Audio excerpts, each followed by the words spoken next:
Assalamualaikum warahmatullahi wabarakatuh. Waalaikumsalam warahmatullahi wabarakatuh. Yang terhormat Bapak Nur Cahyadi dan yang berbahagia teman-teman, pada kali ini saya akan menerangkan tentang materi etika dan bisnis. Sebelum saya mempresentasikan, izinkan saya dan teman saya memperkenalkan diri. Saya Dina Ayu Puspita Nizar, NIM 213, dan teman saya Salvia Yul Amanda, NIM 2103011210.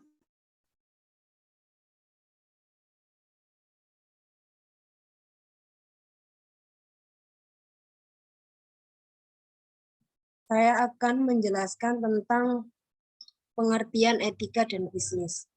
Secara etimologi bahasa, etika artinya sikap atau cara berpikir. Sedangkan menurut terminologi, etika adalah salah satu cabang filsafat yang mempelajari tentang nilai baik dan buruk.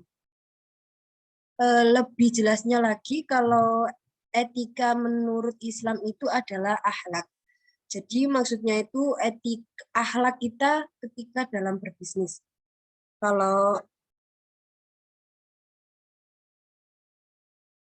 Sedangkan bisnis sendiri itu adalah kegiatan atau aktivitas perorangan atau sekelompok untuk mendapatkan keuntungan atau laba. Sasaran dan ruang lingkup etika bisnis.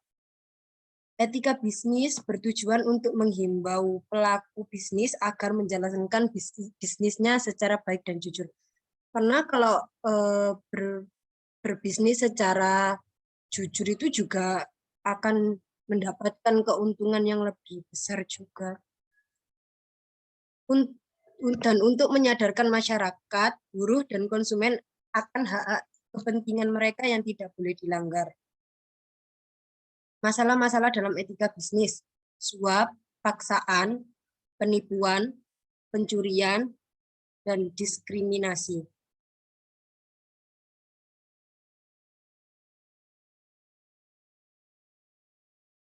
Hal-hal yang harus diperhatikan dalam menciptakan etika bisnis: menuangkan ke dalam hal positif, mampu menyatakan yang benar itu benar, memelihara kesepakatan, pengembangan, dan tanggung jawab sosial.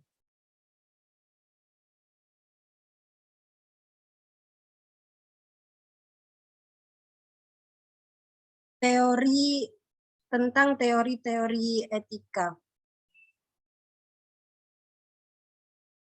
Teori deontologi, teori teologi, teori hak, dan teori keutamaan. Teori deontologi adalah teori yang menilai baik buruknya satu perbuatan berdasarkan tanggung jawab atau kewajiban. Sedangkan teori teologi adalah menilainya berdasarkan maksud dan tujuan. Teori hak adalah teori yang berfokus pada manusia sebagai perilaku dan moral. Teori keutamaan memandang cara orang bersikap seperti baik atau tidaknya, ramah atau tidaknya, jujur atau tidaknya, dan lain sebagainya. Selanjutnya akan dilanjutkan oleh teman saya.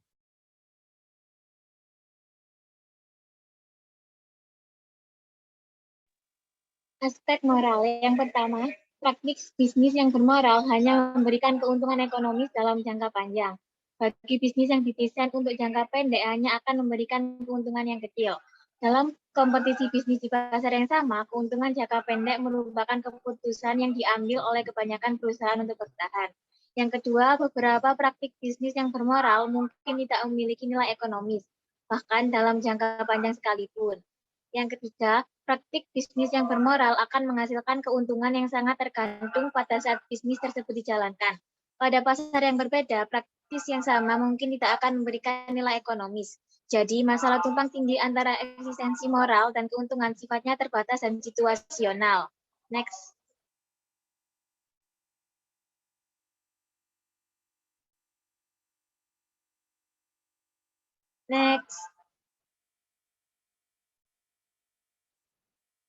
Prinsip etika bisnis. Prinsip dalam etika bisnis adalah sebuah tindakan atau keharusan untuk dipegang teguh oleh aspek yang terikat dengan perusahaan. Dalam etika bisnis terdapat 5 prinsip. Yang pertama, prinsip otonomi. Prinsip otonomi adalah sikap atau kemampuan seseorang untuk mengambil keputusan dan bertindak berdasarkan kesadarannya. Seorang pebisnis yang otonom adalah orang yang sadar sepenuhnya akan apa yang menjadi kewajibannya dalam dunia bisnis. Jadi, ia akan mengetahui bidang kegiatannya itu apa, situasi yang dihadapinya, aturan, serta tahu keputusan yang diambil. Dan juga tahu resiko dan akibat yang timbul akibat dari keputusan itu. Yang kedua, prinsip kejujuran. Prinsip kejujuran terdapat 3 lingkup karena bisnis tidak akan bisa bertahan lama dan berhasil kalau tidak didasarkan atas kejujuran. Yang pertama, jujur dalam pemenuhan syarat perjanjian dan kontrak. Yang kedua, kejujuran dalam penawaran barang atau jasa dengan mutu dan harga yang sebanding. Yang ketiga, jujur dalam hubungan kerja internal dalam suatu perusahaan. Yang ketiga, prinsip keadilan. Prinsip keadilan menuntut agar setiap orang diperlakukan secara sama sesuai dengan aturan yang adil, serta dapat dipertanggungjawabkan, sehingga Allah memperingatkan kepada orang-orang yang beriman, supaya jangan karena kebencian terhadap suatu kaum itu bisa mempengaruhi keadilan terhadap pihak lain. Yang keempat, prinsip saling menguntungkan. Prinsip saling menguntungkan ialah menuntut agar bisnis dijalankan sedemikian rupa, sehingga menguntungkan semua pihak dan tidak boleh ada pihak yang dirugikan hak dan kepentingannya. Prinsip saling menguntungkan menuntut suatu hal yaitu agar semua pihak berusaha untuk saling menguntungkan satu sama lain. Yang kelima, prinsip integritas moral, yaitu sebagai tuntutan internal dalam diri pelaku bisnis atau perusahaan, agar perlu menjalankan bisnis dengan tetap menjaga nama baik pimpinan maupun perusahaan. Next. Asas-asas dalam bisnis yang pertama yaitu kesatuan. Kesatuan di sini merupakan kesatuan sebagaimana terefleksikan dalam konsep tauhid yang memadukan keseluruhan aspek kehidupan muslim baik dalam bidang ekonomi, politik, sosial menjadi keseluruhan yang homogen serta mementingkan konsep konsistensi dan keteraturan menyeluruh. Yang kedua, keseimbangan. Dalam beraktivitas di dunia kerja dan bisnis, Islam mengharuskan untuk berbuat adil, tidak terkecuali pada pihak yang tidak disukai. Yang ketiga, kehendak bebas. Kebebasan merupakan bagian penting dalam nilai etika bisnis, tetapi kebebasan itu tidak merugikan kepentingan individu.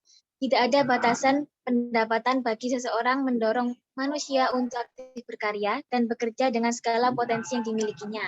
Yang keempat, tanggung jawab. Kebebasan tanpa batas adalah suatu hal yang mustahil dilakukan oleh manusia karena tidak menuntut adanya pertanggungjawaban dan akuntabilitas. Untuk memenuhi tuntutan keadilan dan kesatuan, manusia harus mempertanggungjawabkan tindakannya. Yang kelima, kebenaran. Kebenaran dalam konteks ini selain mengandung makna lawan dari kesalahan, juga mengandung 2 unsur, yaitu kebajikan dan kejujuran.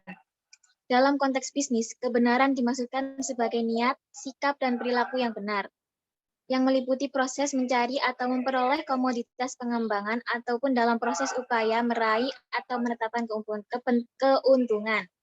Dengan prinsip kebenaran ini, etika bisnis sangat menjaga dan berlaku preventif terhadap kemungkinan adanya kerugian salah satu pihak yang melakukan transaksi kerjasama atau perjanjian dalam bisnis. Next. Kendala dalam pencapaian etika bisnis. Yang pertama adalah standar moral para pelaku bisnis pada umumnya masih lemah. Yang kedua, banyak perusahaan yang mengalami konflik kepentingan. Yang ketiga, situasi politik dan ekonomi yang belum stabil. Yang keempat, lemahnya penegakan hukum. Next. Manfaat menerapkan etika di perusahaan. Yang pertama, mendapatkan kepercayaan dari konsumen. Yang kedua, meningkatkan motivasi pekerja. Yang ketiga, laba dapat diperoleh. Dan yang keempat adalah citra perusahaan baik di mata konsumen.